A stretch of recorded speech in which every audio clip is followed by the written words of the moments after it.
Oke, selamat datang di Army Channel Indonesia. Kali ini Bang Army tampil dengan video berbeda dari biasanya, namun tidak melenceng dari tema-tema video yang ada di Army Channel Indonesia. Pada video kali ini Bang Army akan menyajikan sebuah video alur cerita sebuah film dengan judul Merah Putih Memanggil. Merah Putih Memanggil adalah sebuah film dari Indonesia yang bergenre action. Film yang disutradarai oleh Mirwan Suarso dengan penulis naskah Letnan Jenderal TNI Purnawirawan T.B. Silalahi ini bercerita tentang pasukan Tentara Nasional Indonesia yang bertugas sebagai wakil Indonesia dalam misi penyelamatan warga negara Indonesia dari aksi penyanderaan oleh sekelompok teroris internasional, di mana dalam pelaksanaan tugas operasi pembebasan sandera tersebut melibatkan 3 kekuatan utama Tentara Nasional Indonesia, yaitu TNI Angkatan Darat, TNI Angkatan Laut, dan TNI Angkatan Udara. Film yang mengusung tema tentang patriotisme, nasionalisme, dan kegigihan TNI ini dirilis pada tanggal 5 Oktober 2017 bersamaan dengan HUT TNI yang ke-72 tahun. Film ini diperankan oleh 4 pemeran utama yang sudah tidak asing lagi bagi pecinta film Indonesia, yaitu Maruli Tampu Bolon yang berperan sebagai Kapten Norman, Prisia Nasution yang berperan sebagai seorang dokter TNI dengan nama Kartini, Restu Sinaga berperan sebagai Lopez yang menjadi kaki tangan Diego yang adalah ketua dari kelompok teroris yang menyandra kapal berbendera merah putih yang diperankan oleh Aryo Wahab. Selain mereka ada juga aktris seperti Happy Salma, Mentari de Meril, dan Arjan Onder den Wijert yang mengambil bagian dalam film ini. Dalam film ini juga ternyata ada 2 nama anggota TNI, yaitu Letnan Eko dan Sersan Kepala Sepi. Mereka menjadi bagian dari anggota TNI yang turut dalam misi penyelamatan. Keterlibatan mereka dalam film ini cukup menarik perhatian publik karena ternyata keahlian mereka dalam memerankan peran sangat menarik minat pecinta film Indonesia. Bahkan berbagai pujian juga dilontarkan dalam akun media sosial mereka. Oke, biar kalian tidak penasaran, ini dia alur cerita Merah Putih Memanggil.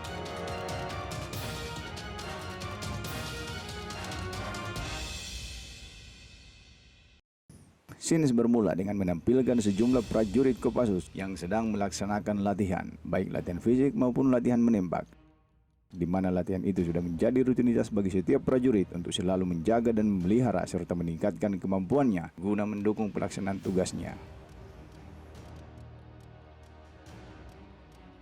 Kemudian tampak seorang prajurit TNI yang sedang berbincang dengan rekannya tentang hasil tembakannya pada sesi latihan itu, yang belakangan diketahui prajurit TNI itu bernama Norman yang ternyata adalah seorang perwira menengah dengan pangkat kapten.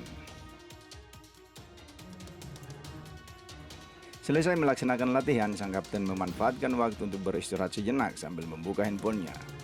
Namun secara tak terduga dia menonton sebuah berita tentang adanya penyanderaan kapal pesiar milik Indonesia yang ditumpangi warga negara Indonesia dan beberapa warga negara asing oleh sekelompok teroris internasional berkewarganegaraan Tonggo. Tujuan dari penyanderaan ini adalah meminta uang tebusan dari pemerintah yang warga negaranya mereka sandra. Sebuah kapal pesiar Indonesia diduga menjadi korban aksi teror mereka. Mengetahui hal itu, sang kapten segera menelepon salah satu rekannya dan menanyakan apakah dia sudah menonton berita tersebut. Komando, selamat pagi, Bang. Nol, kamu nonton berita? Siapa, Bang? Sudah, Bang. 6 WNI kita di sana, Bang. Kemudian sang kapten langsung memerintahkan untuk standby karena sebagai pasukan khusus yang bergerak di bidang anti teror, sang kapten sudah tahu bahwa pasti dia bersama timnya akan mendapatkan perintah untuk menangani masalah tersebut jika dibutuhkan. Scenes berganti. Tampak para sandera telah dibawa ke markas teroris yang berlokasi di tengah hutan di suatu daerah bernama Valdosta, salah satu daerah di negara Tonggo di mana keadaan di situ sangat mencekam. Ditambah lagi dengan tatapan tajam para teroris yang memandang para sandera itu membuat para sandera merasa sangat ketakutan. Rasa takut itu tampak sangat jelas dari raut wajah para sandera.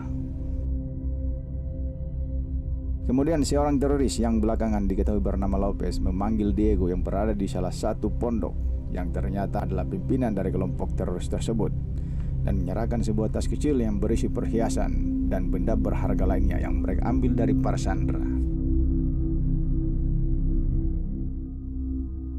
Suasana kembali mencekam setelah Diego tiba-tiba memanggil seorang sandera lain yang telah terlebih dahulu ditangkap dan menembaknya di depan mata para sandera yang baru saja mereka tangkap dengan alasan bahwa pemerintahnya tidak kooperatif.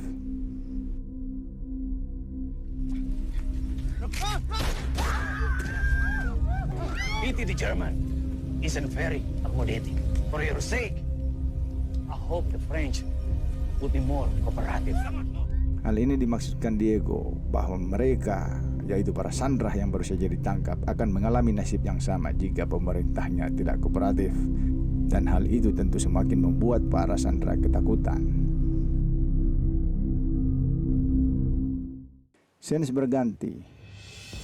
Di markas besar Tentara Nasional Indonesia, tampak beberapa prajurit yang terdiri dari 3 matra, yaitu TNI Angkatan Darat, Angkatan Laut, dan Angkatan Udara. Kapten Norman salah satunya. Mereka berjalan dengan langkah yang tegap dan gagah, sedang menuju sebuah gedung di markas besar TNI tersebut.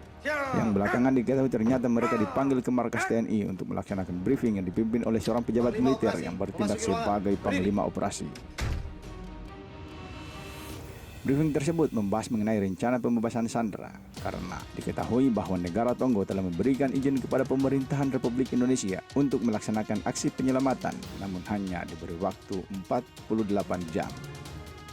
Dari hasil briefing yang dilaksanakan, maka dibuatlah rencana operasi dengan nama Rencana Operasi Kilat 1 dan Kilat 2, di mana rencana ini dibuat berdasarkan informasi intelijen dan tim-tim elit milik TNI yang telah diterjunkan terlebih dahulu di daerah atau wilayah terjadinya penyanderaan. Kita membuat rencana operasi Kilat 1 dan Kilat 2. Tim Alpha. Pada rencana operasi Kilat 1 ini, di mana Kapten Norman bersama timnya yang disebut tim Alpha mendapat tugas untuk membebaskan sandera dengan melaksanakan penerjunan pada subuh hari. Dan setelah sandera berhasil dibebaskan, diperintahkan untuk menuju titik kumpul di mana mereka akan dijemput oleh helikopter dari penerbat atau penerbangan Angkatan Darat. Apabila rencana operasi Kilat 1 gagal, maka akan dilaksanakan rencana operasi Kilat 2. Apabila rencana operasi Kilat 1 gagal, maka kita akan segera laksanakan rencana operasi Kilat 2. Dalam rencana operasi Kilat 2 ini mengatur apabila tim Alpha di bawah komando Kapten Norman tidak bisa menuju ke titik kumpul yang sudah ditentukan berdasarkan operasi Kilat 1, maka tim Alpha bersama para sandera akan menggunakan jalan darat dengan jarak tempuh kurang lebih 30 km, yang tentunya dari segi kerawanan akan sangat berisiko bagi keselamatan tim Alpha dan para sandera. Dalam pelaksanaan operasi Kilat 2 ini, tim Alpha dibantu oleh pesawat tempur Sukhoi yang siap sewaktu-waktu memberikan bantuan tembakan udara. KRI Diponegoro yang standby di dekat pantai selatan, dan pasukan Katak yang siap melaksanakan infiltrasi melalui kapal selam, serta pasukan marinir yang siap membantu dan mengambil alih pertempuran bila diperlukan. Scenes berganti. Momen haru tampak pada sesi ini di mana seorang prajurit TNI yang belakangan diketahui bernama Patimura keluar dari pintu rumahnya sambil menggendong tas ranselnya. Sang istri menatapnya dan bertanya berapa lama dia akan bertugas. Namun sang suami menyembunyikan darinya dan dia menjawab mereka hanya melaksanakan latihan saja. Karena selain tugas ini rahasia, dia pun tidak ingin sang istri sedih, apalagi sang istri tengah dalam keadaan hamil. Namun naluri sang istri yang adalah istri prajurit tentunya tidak bisa dibohongi dan hanya berpesan kalau hati-hati bertugas dan dia akan sabar menanti sang suami kembali dengan selamat.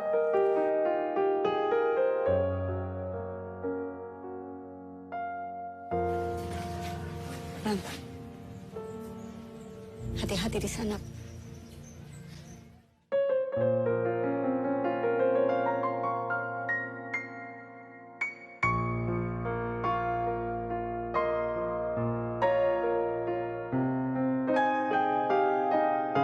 Dan sang prajurit pun berlalu dari hadapan sang istri.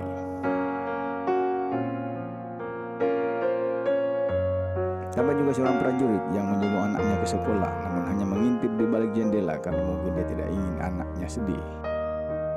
Dengan ekspresi raut wajah yang sedih, prajurit tersebut terus menatap anaknya. Karena sebagai seorang prajurit, dia sudah tahu apa risiko yang akan dihadapi.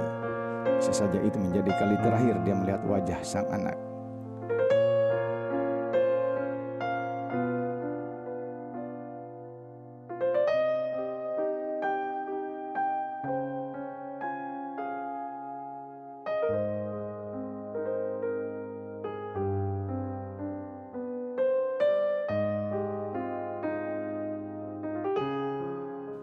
Scenes berganti. Operasi pembebasan sandera ini akan kita lakukan pada 21.05.00 Mei 2017.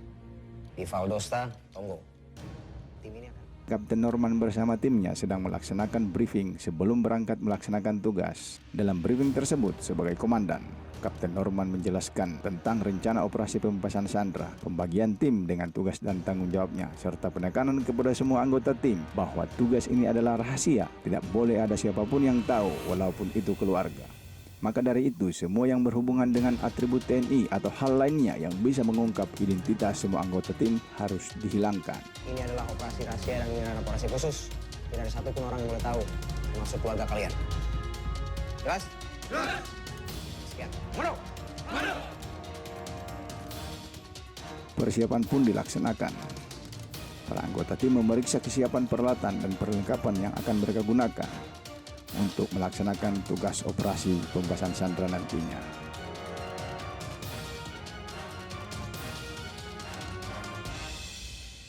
Scenes berlanjut. Sebelum Kapten Norman bersama timnya berangkat menuju ke sasaran pelaksanaan kegiatan operasi pembebasan Sandra, maka dilaksanakan briefing terakhir, di mana dalam briefing ini seorang pejabat militer yang bertindak selaku pimpinan briefing memberikan informasi-informasi yang nantinya berguna selama pelaksanaan penerbangan dan penerjunan, seperti ketinggian penerbangan, cuaca, visibility, dan lain-lain. Setelah selesai melaksanakan briefing, sang kapten kembali menemui anggota timnya dan menyampaikan bahwa mereka punya waktu 1 jam untuk istirahat sebelum mereka berangkat. Setelah waktu istirahat selesai, para anggota tim segera mempersiapkan diri, memakai semua perlengkapan yang akan digunakan. Kemudian di bawah komando sang kapten, mereka berdoa bersama-sama memohon perlindungan Tuhan agar sukses dalam melaksanakan tugas. Dan diakhiri dengan sebuah kalimat pembangkit semangat pasukan komando, yaitu Maaf, perlu diingat, tugas adalah suatu kehormatan. Jadi kita harus selesaikan dengan berani, benar, dan berhasil. Tugas kita adalah one way ticket. Jadi lebih baik pulang nama daripada gagal di medan tugas. Komando! perjalanan anggota tim Alpha pun dimulai. Penerjunan dilaksanakan pada subuh hari sesuai dengan rencana operasi.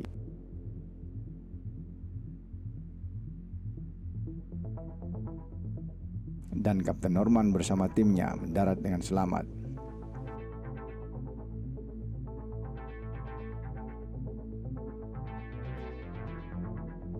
Di lokasi pendaratan, setelah meyakinkan semua anggota lengkap, maka segera bergegas menuju lokasi di mana para sandera ditawan oleh para teroris internasional tersebut.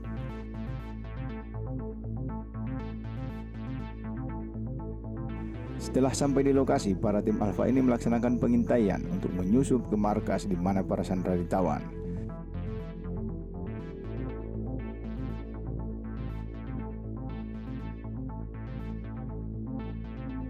Setelah mendapat laporan dari anggota tim tentang keberadaan pos pengintai musuh, maka sang kapten memerintahkan dengan sandi merahkan yang artinya habisi. Oke, petir, babat kiri, kilat, hampung kanan, merahkan. Berbekal kemampuan yang dimiliki, tugas dari sang kapten dengan segera dilaksanakan dengan cepat, tepat, dan senyap.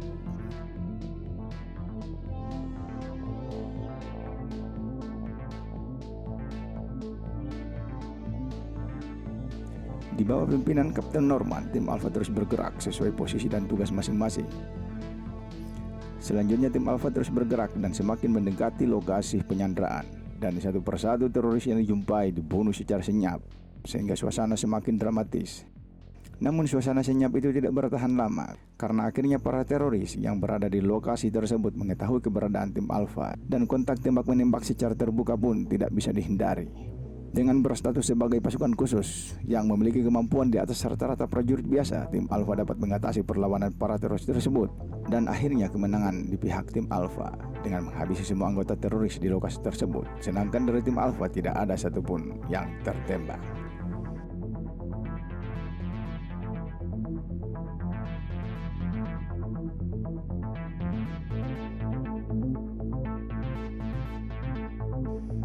Selanjutnya dengan segera anggota tim Alpha mencari dan menemukan lokasi para sandera yang ditawan. Dan setelah memeriksa kondisi kesehatan dan menanyakan identitas para sandera apakah sesuai dengan daftar yang dibawa, maka para sandera segera dievakuasi untuk menuju titik kumpul penjemputan. Namun di antara para sandera itu ada seorang sandera wanita yang diketahui bernama Elise Duran yang membuat sedikit kegaduhan karena ia tidak melihat ayahnya dan meminta setiap anggota tim Alpha yang ditemuinya untuk mencari ayahnya. Namun setelah menyisir semua lokasi penyanderaan, tim Alpha tidak menemukan ayah dari wanita tersebut dan akhirnya mereka memutuskan untuk segera pergi menuju ke titik penjemputan. Sebelum kelompok teroris lainnya mengetahui apa yang seluruh telah jajaran tim terjadi. Alpha, kita lakukan proses evakuasi Sandra ke titik timur Cibarang. Tidak lama setelah tim Alpha bersama para sandera meninggalkan lokasi penyanderaan, Lopez bersama anggota teroris lainnya tiba di tempat itu dan mereka mendapati banyak dari rekannya yang terbunuh. Tiba-tiba salah seorang teroris yang melihat posisi salah satu mayat yang mencurigakan berniat membalikkan posisi mayat tersebut. Hal itu terlihat oleh Lopez dan Lopez berusaha untuk mencegahnya, tapi itu sudah terlambat dan akhirnya granat meledak. Ternyata sebelum meninggalkan lokasi penyanderaan, salah satu anggota tim Alpha memasang jebakan dengan menaruh granat pada salah satu mayat dan membuat posisi mayat itu terlihat mencurigakan sehingga mengundang perhatian siapa saja yang melihatnya. Hal itu bertujuan sebagai salah satu jebakan mematikan, juga sebagai tanda agar ketika ada yang menggeser mayat tersebut, maka granat tersebut akan meledak. Dan secara otomatis, para tim Alpha akan mengetahui bahwa sebagian dari kelompok teroris sudah berada di lokasi tersebut dan telah mengetahui apa yang baru saja terjadi. Ketika mendengar suara ledakan granat itu, tim Alpha semakin mempercepat pergerakan mereka karena mereka sudah tahu bahwa para teroris sudah ada di lokasi itu. Setelah merasa jarak dengan para teroris sudah cukup jauh dan situasi cukup aman, Kapten Norman memerintahkan anggotanya untuk istirahat sejenak sebelum melanjutkan perjalanan. Namun kembali Elise Duran membuat kegaduhan dengan menanyakan keberadaan orang tuanya lagi. Dan untuk meyakinkan Elise agar dia tidak membuat kegaduhan lagi, Kapten berjanji akan mencari sang ayah. Namun keputusan sang Kapten mendapat sedikit protes dari salah satu anggota tim, yaitu Kartini. Karena jika hal itu dilakukan akan berakibat buruk pada keselamatan para sandera yang lain, termasuk anggota tim. Namun sang Kapten menjelaskan bahwa apa yang diucapkan itu semata agar para sandera terutama Elise bisa tenang demi keselamatan mereka semua. Selanjutnya sang Kapten mengontak markas komando operasi melalui radio untuk melaporkan bahwa mereka sudah berada di checkpoint hijau atau titik kumpul aman dengan membawa 4 orang sandera, sedangkan 3 orang sandera lainnya belum diketahui keberadaannya dan masih dalam proses pencarian. Kemudian Kapten Norman mendapatkan perintah untuk segera menuju ke titik Charlie atau titik penjemputan dan markas komando operasi pun segera mengirimkan helikopter untuk menjemput mereka. Menanggapi hal itu, Kapten Norman segera memerintahkan timnya bersama para sandera untuk segera bergerak menuju titik penjemputan. Mengetahui hal itu, Elise kembali membuat gaduh karena dia tidak ingin pergi tanpa ayahnya dan memaksa para tim untuk mencari orang tuanya. Namun sang Kapten kembali meyakinkan dia bahwa dia berjanji akan mencari orang tuanya. Namun dia harus membawa Elise dan para sandera lainnya ke tempat penjemputan dulu demi keselamatan mereka.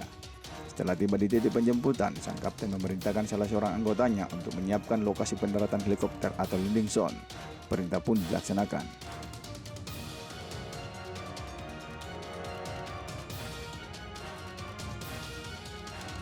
Scenes berganti. Di markas teroris terjadi percakapan antara Diego dan Lopez yang kebingungan dengan apa yang baru saja terjadi. Dia ingin mengetahui apakah ada anggotanya yang selamat, namun Lopez menjawab bahwa tidak ada satupun yang selamat. Kemudian Diego bertanya lagi apakah ini ulah pasukan kawan, maksud Diego mungkin pasukan tentara Tongo. Tapi Lopez menjawab kalau di Tongo tidak ada pasukan yang dapat melakukan hal seperti ini. Menurut Lopez, hal ini pasti dilakukan oleh orang-orang seperti dia, yaitu orang-orang yang terlatih atau dari pasukan khusus. Bahkan ketika ditanya kemana arah mereka pergi, maksudnya adalah tim Alpha dan para sandera, Lopez pun tidak bisa menjawab. Scenes berpindah kembali ke titik penjemputan atau landing zone. Setelah landing zone selesai, Kapten Norman melaporkan kesiapan landing zone kepada pilot helikopter dan pilot helikopter menjawab bahwa estimasi waktu sekitar 7 menit helikopter akan tiba di lokasi penjemputan. Mengetahui bahwa mereka akan segera dijemput, Elise kembali membuat kegaduhan dengan hal yang sama, yaitu meminta untuk tidak meninggalkan orang tuanya. Hal itu membuat hati Kartini sangat geram, namun tetap menahan amarahnya dan mencoba menjelaskan kepada Elise bahwa mereka harus melakukan apa yang sudah menjadi prosedur dalam pelaksanaan suatu tugas atau misi. Suar pun ditembakkan dari lokasi landing zone. Sang pilot merespon bahwa dia telah melihat sinyal yang diberikan dan menyampaikan agar tim Alpha bersiap-siap karena 5 menit lagi helikopter akan tiba di lokasi. Maka dengan segera tim Alpha meledakkan granat asap untuk memberitahu lokasi pendaratan helikopter kepada sang pilot.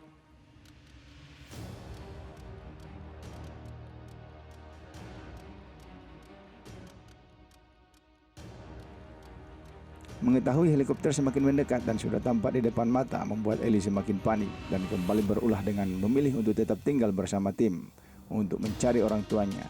Sontak hal ini semakin membuat geram hati Kartini dan dia lebih memilih untuk diam dan tidak menghiraukan ucapan-ucapan Elis.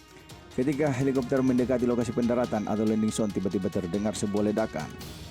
Ternyata salah satu helikopter yang akan menjemput tim Alpha dan para sandera lainnya terkena tembakan roket para teroris. Hal ini memaksa helikopter lainnya kembali ke pangkalan. Situasi ketika berubah menjadi mencekam, tidak hanya di lokasi penjemputan tetapi juga di markas komando operasi karena misi tidak berjalan sesuai rencana. Situasi kondisi. Baringan 313. Sena 3, lost contact. PKU, lost kontak. Baringan 090, jarak 33 nautical mile. Sudah, masuk dengan Bima, silakan. Panglima, Sena 3 jatuh.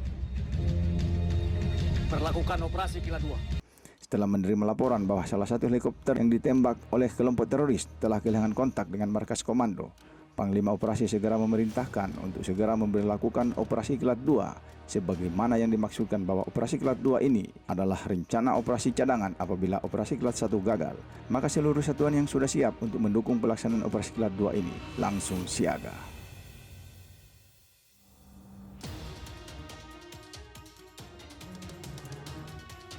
Sensi berganti. Di markas teroris, salah satu anggota teroris melaporkan kepada Lopez bahwa markas Eko yang adalah salah satu markas teroris ini telah menembak jatuh sebuah helikopter. Kemudian hal itu diberitahukannya kepada Diego. Diego menanyakan lokasi jatuhnya helikopter. Setelah mengetahui, seketika itu dia langsung membuka peta dan melihatnya. Dia berkata bahwa lokasi helikopter jatuh itu adalah satu-satunya jalan keluar mereka. Maksudnya adalah tim Alpha dan para sandera, dan itu berarti mereka masih berada di sekitar lokasi tersebut. Bahkan dia bisa menebak ke arah mana mereka berjalan dan tujuannya kemana. Setelah itu Diego segera menyusun rencana untuk mencegah tim Alpha dan para sandera sebelum mereka sampai ke titik tujuan mereka, yaitu tepi pantai yang merupakan titik penjemputan sesuai Operasi Kilat 2. Maka Diego pun berangkat dan perburuan dimulai. Scenes berganti. Tampak tim Alpha dan para sandera terus berlari dengan sikap siap tempur. Hal ini mereka lakukan mengingat jarak yang ditempuh untuk sampai ke titik penjemputan atau tepi pantai kurang lebih 30 km, sedangkan di sisi lain para teroris tepat berada di belakang mereka dan terus mengejar. Walau dalam kondisi demikian mencekamnya, beberapa tim Alpha tetap melakukan perlawanan di garis belakang dengan melakukan tembakan dan pemasangan ranjau. Hal ini dilakukan untuk menghambat pergerakan para teroris yang mengejar mereka.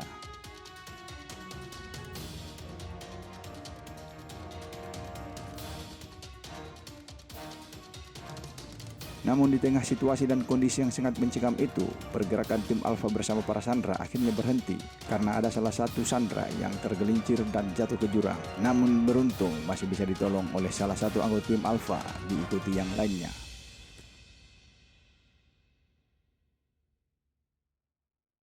Karena jarak yang begitu dekat dengan para teroris yang mengejar mereka, akhirnya mereka terjebak di lokasi tersebut dan tidak bisa bergerak kemana-mana dan hanya berusaha berlindung dengan memanfaatkan kondisi medan sekitar seperti batu, pohon, dan rerumputan sebagai alat penyamaran, sehingga keberadaan mereka tidak dapat diketahui oleh para teroris. Suasana kembali mencekam ketika para teroris mulai menyisir lokasi tersebut.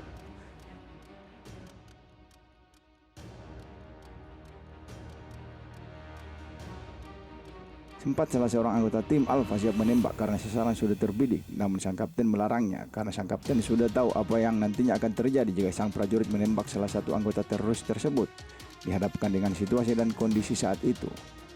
Beruntung di lokasi tersebut terdapat sebuah sarang lebah yang terlihat oleh sang kapten, dan hal itu dimanfaatkannya untuk mengusir para teroris dari lokasi tersebut tanpa mengundang curiga. Selanjutnya sang kapten memerintahkan anggotanya yang adalah penembak jitu untuk menembak jatuh sarang lebah tersebut dengan menggunakan senjata yang telah dilengkapi dengan peredam suara, sehingga keberadaan mereka tidak diketahui oleh para teroris yang sedang mengejar mereka. Dan perintah pun dilaksanakan. Seketika itu sarang lebah yang tepat berada di atas tempat para teroris itu berkumpul jatuh ke tanah dan membuat para teroris pun lari berhamburan meninggalkan tempat itu. Setelah suasana dirasa aman, tim Alpha bersama para sandera kembali bergegas melanjutkan perjalanan. Namun hal itu tidak bertahan lama. Ternyata pergerakan tim Alpha kembali diketahui oleh para teroris dan kontak senjata pun tidak bisa dielakkan. Bahkan kali ini para teroris tidak hanya menggunakan senjata ringan, namun beberapa kali mereka menembakkan mortir ke arah tim Alpha dan para sandera. Meski dalam situasi dan kondisi yang demikian mencekam, namun organisasi pertempuran tim Alpha tetap terjaga. Setiap tim saling berkomunikasi dan melaksanakan tugas sesuai dengan fungsinya masing-masing. Dengan satu kali lemparan granat, mortir tersebut berhasil dilumpuhkan.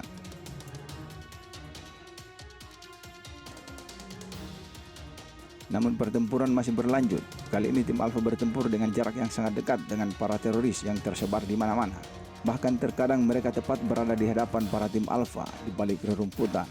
Namun situasi ini tidak menjadi sebuah kesulitan bagi tim Alpha untuk membedakan mana kawan dan mana lawan. Karena mereka memiliki kata sandi tersendiri untuk hal itu. Ketika mereka tidak melihat dengan jelas siapa yang bergerak di balik rerumputan yang berada tepat di depan mata mereka, maka mereka akan menggunakan sandi. Dan tanpa ada rasa ragu mereka akan menembak walaupun tidak melihat dengan jelas siapa itu jika mereka yakin itu adalah musuh. Walaupun dalam situasi dan kondisi yang sangat mencekam seperti itu, keselamatan para sandera menjadi prioritas utama bagi tim Alpha. Tidak ada seorang pun sandera ditinggalkan meski terluka. Mereka lebih memilih bertempur walaupun sambil menggendong sandera yang terluka. Melihat situasi yang semakin sulit dan pertempuran yang tidak seimbang antara tim Alpha dan kelompok teroris yang mengejar mereka, sang kapten meminta bantuan tembakan udara melalui radio. Dan dengan segera 2 pesawat tempur Sukhoi pun diluncurkan untuk memberikan bantuan tembakan.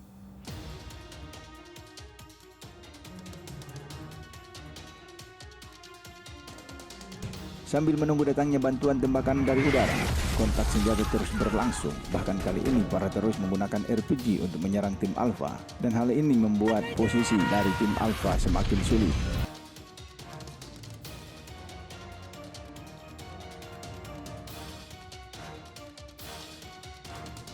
Beruntung para penembak RPG yang dimiliki oleh kelompok teroris tersebut berhasil dilumpuhkan oleh tim Alpha melalui aksi penembak jitu.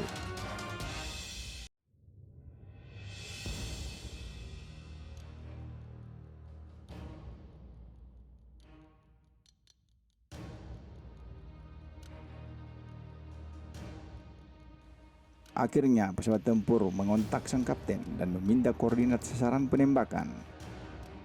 Koordinat sasaran pun diberikan, kemudian sang kapten memerintahkan seluruh anggota tim yang terpencar untuk bergabung bersamanya karena pesawat akan segera melakukan penembakan. Semua tim mengkonfirmasi perintah sang kapten untuk segera bergabung dengan tim, dan pesawat pun menembakkan roketnya sehingga membumi hanguskan para teroris yang berada di sekitar tempat itu. Beberapa saat kemudian, tim Alpha baru menyadari bahwa salah satu anggota timnya dengan nama Sandi Benteng masih berada di lokasi ketika terjadi tembakan bantuan dari pesawat tempur.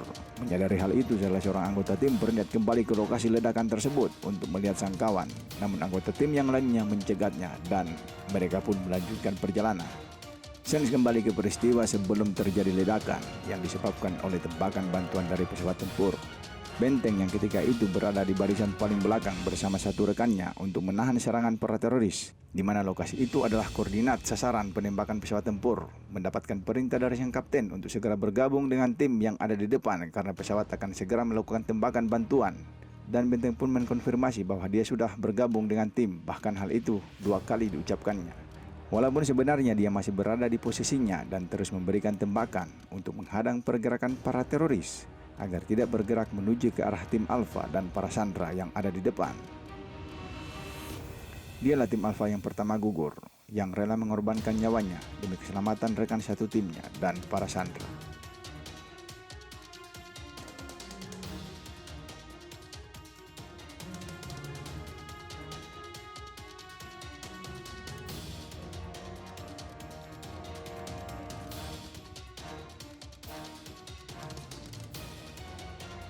Melihat apa yang baru saja terjadi, Diego merasa takjub dan memuji kehebatan tim Alpha bersama unsur kekuatan pendukungnya.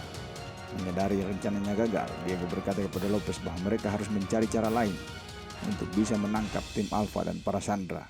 Dia mengibaratkan bahwa seekor tikus pasti akan mengantisipasi kucing yang akan mengejarnya. Tapi kali ini, kita akan buat tikus itu datang kepada kucing. Inilah strategi yang akan diterapkan oleh Diego dalam memburu tim Alpha dan para sandera. Sens berganti. Hari sudah mulai gelap, tim Alpha masih melanjutkan perjalanan. Namun akhirnya mereka berhenti sejenak karena salah satu sandera sudah kelelahan dan tidak mampu lagi untuk berjalan. Melihat hal itu, Kapten Norman memutuskan untuk beristirahat sejenak. Bersamaan dengan itu, terjadi perdebatan antara 2 anggota tim Alpha perihal gugurnya salah satu anggota tim mereka. Keduanya saling menyalahkan atas insiden yang menimpa salah satu rekannya itu. Lu dengar sendiri kan di radio?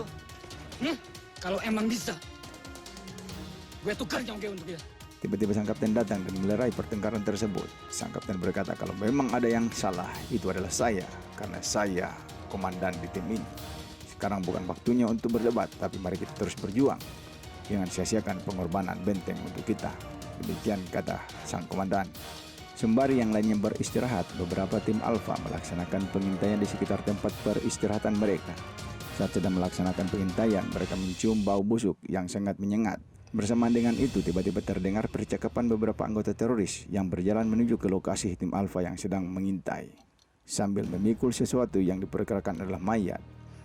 Dengan sigap, tim Alpha yang sedang melaksanakan pengintaian tersebut langsung menghabisi para teroris itu. Kemudian mereka memeriksa daerah sekitar untuk mencari sumber bau busuk yang menyengat itu, dan akhirnya mereka menemukannya, yang ternyata adalah tumpukan mayat yang dibuang oleh para teroris tersebut. Melihat hal itu, mereka segera melaporkan kepada sang kapten dan meminta sang kapten untuk segera datang ke tempat di mana mereka berada. Kemudian sang kapten memerintahkan mereka untuk mencari asal jejak dari mana mereka membuang mayat-mayat tersebut, dengan maksud untuk mengetahui di mana lokasi penyekapan para sandera yang belum ditemukan. Bermodalkan jejak yang ada, pencarian pun dilakukan dan membuahkan hasil. Sampai pada akhirnya mereka menemukan suatu lokasi. Di sana juga mereka melihat 3 orang sandera yang pada operasi penyelamatan sandera pertama tidak ditemukan oleh mereka. Hal itu tentunya membuat sang kapten dan para anggota tim lain sangat bahagia karena mereka menemukan target yang mereka cari. Walau tanpa disadari, ternyata sang kapten dan anggota timnya sudah masuk ke dalam perangkap Diego. Melihat hal itu, kemudian sang kapten melaporkan ke markas komando operasi bahwa mereka telah mengetahui lokasi di mana 3 sandera lainnya ditahan, dan meminta petunjuk melaksanakan penyerangan. Selanjutnya sang kapten memanggil beberapa anggota tim untuk membahas rencana dan strategi penyerangan serta pembagian tugas kepada masing-masing anggota tim pada saat melaksanakan operasi pembebasan sandera. Sedangkan sisa personel yang tidak ikut bertugas mengamankan para sandera yang sudah ada bersama tim Alpha di suatu tempat. Setelah semua siap, maka mereka pun mulai bergerak melaksanakan misi tersebut. Melihat sebagian personil yang akan pergi menuju lokasi para sandera ditawan, Ellis kembali membuat gaduh. Dia berusaha untuk ikut dengan para tim penyelamat, namun dia dihadang oleh Kartini. Dengan geram, Kartini memarahinya karena dia tidak ingin Ellis merusak rencana yang sudah dibuat. Saya tidak akan membiarkan apapun yang akan mengancam keselamatan mereka. Kamu paham? Kapten Norman bersama tim sudah berada di lokasi pembebasan sandera. Setelah semua anggota tim telah berada di posisi masing-masing sesuai dengan rencana, maka serbuan pun dimulai. Sementara di tempat lain, Diego dan Lopez beserta anak buahnya memantau dari kejauhan aksi yang dilaksanakan oleh Kapten Norman bersama timnya. Dan Diego pun tersenyum karena akhirnya tim Alpha masuk ke dalam jebakannya. Di sisi lain, Kapten Norman tidak menyadari jika mereka telah masuk ke dalam jebakan atau perangkap Diego. Setelah melihat waktu yang tepat untuk melaksanakan strateginya, Diego memerintahkan Lopez untuk mulai penyergapan terhadap tim Alpha. Setelah mendapatkan kode atau tanda dari Lopez berupa tembakan pistol, seluruh anggota teroris keluar dari persembunyiannya dan mengepung pasukan Alpha yang sedang melaksanakan misi. Menyadari mereka telah dijebak, Kapten Norman memerintahkan anggota timnya untuk mundur sambil berusaha menyelamatkan para sandera yang telah mereka temukan. Meskipun pertempuran berjalan tidak seimbang, namun tim Alpha berhasil menyelamatkan seluruh sandera. Walaupun hal ini harus dibayar dengan gugurnya salah satu anggota tim Alpha dengan nama Sandi Petir. Sang petir yang dalam kondisi tertembak memilih untuk tetap tinggal dan melakukan perlawanan untuk menahan para teroris itu dengan tujuan memberikan waktu bagi tim Alpha dan para sandera untuk segera bergerak menjauh dari lokasi tersebut. Sang petir terus berjuang meski peluru sudah menembus tubuhnya. Dengan sisa tenaga yang ada, dia terus berjuang melakukan perlawanan untuk menghambat gerakan para teroris, sehingga memberikan kesempatan kepada tim Alpha dan para sandera untuk bisa memperlebar jarak dengan para teroris yang berusaha mengejar mereka. Dialah orang yang kedua dari tim Alpha yang gugur demi menyelamatkan rekan satu tim dan para sandera.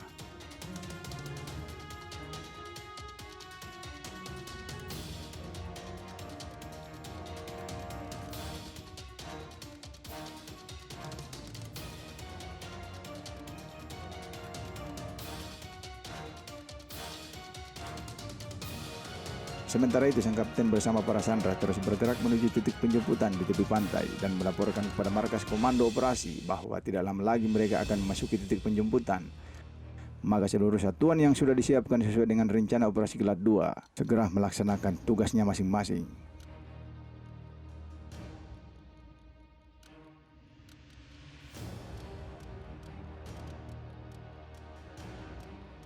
Meskipun titik penjemputan sudah dikuasai oleh TNI, tapi para tim Alpha masih berjuang menghadapi gempuran para teroris yang terus mengejar dengan kekuatan penuh dan dengan senjata yang lebih banyak jenisnya seperti RPG dan senjata mesin otomatis.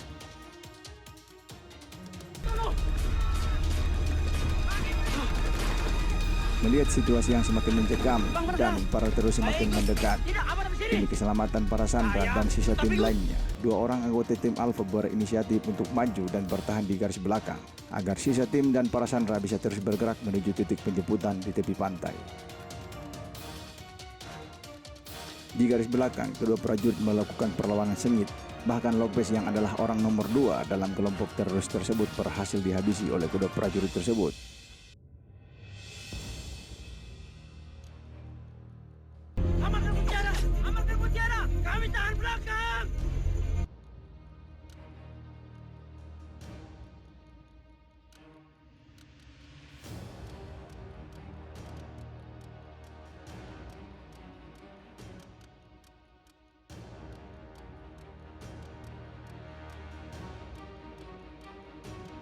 Melihat situasi pertempuran yang tidak seimbang dan seakan mereka sudah tahu bahwa ajal mereka semakin mendekat, salah seorang berkata dengan nada gurauan, Jangan-jangan habis ini wajah kita dipasang di uang kertas. Bisa-bisa nama jalan, Bang. dan bertempur dengan gagah perkasa sampai titik darah penghabisan. Sementara di garis depan, sisa tim Alpha dan para sandera terus bergerak, dan pada kesempatan tersebut salah satu tim Alpha yang adalah penembak jitu melihat keberadaan Diego di suatu tempat yang sedang memberikan komando kepada anak buahnya untuk terus menyerbu. Dengan segera dia mengerahkan larasnya ke arah Diego dan melesatkan satu tembakan yang tepat mengenai bagian perut. Dan seketika itu juga Diego jatuh dan tewas.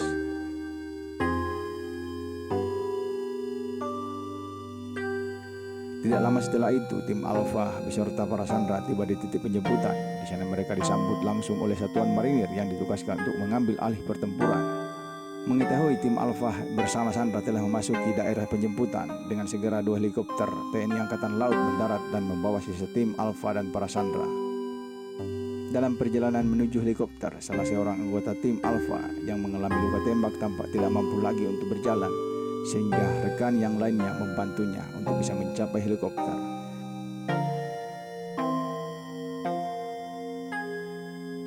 Suasana bahagia bercampur duka tampak di wajah para tim Alpha. Mereka bahagia karena mereka berhasil menyelamatkan para sandera tanpa ada satupun yang menjadi korban.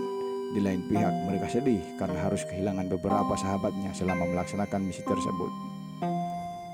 Dan rasa duka itu semakin bertambah ketika mereka mengetahui salah satu rekannya yang tertembak, yang sudah berada bersama dengan mereka di helikopter, gugur ketika dalam perjalanan kembali menuju Pangkalan.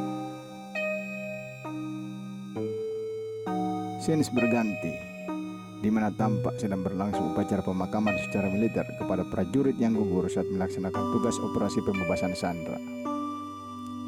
Suasana haru bercampur sedih tergambar di wajah anggota tim Alpha yang ikut dalam upacara pemakaman militer untuk rekan mereka tersebut, terlebih di wajah para istri dan anak yang ditinggalkan.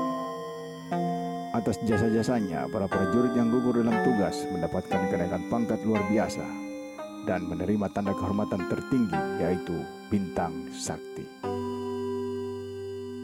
Dan film pun tamat.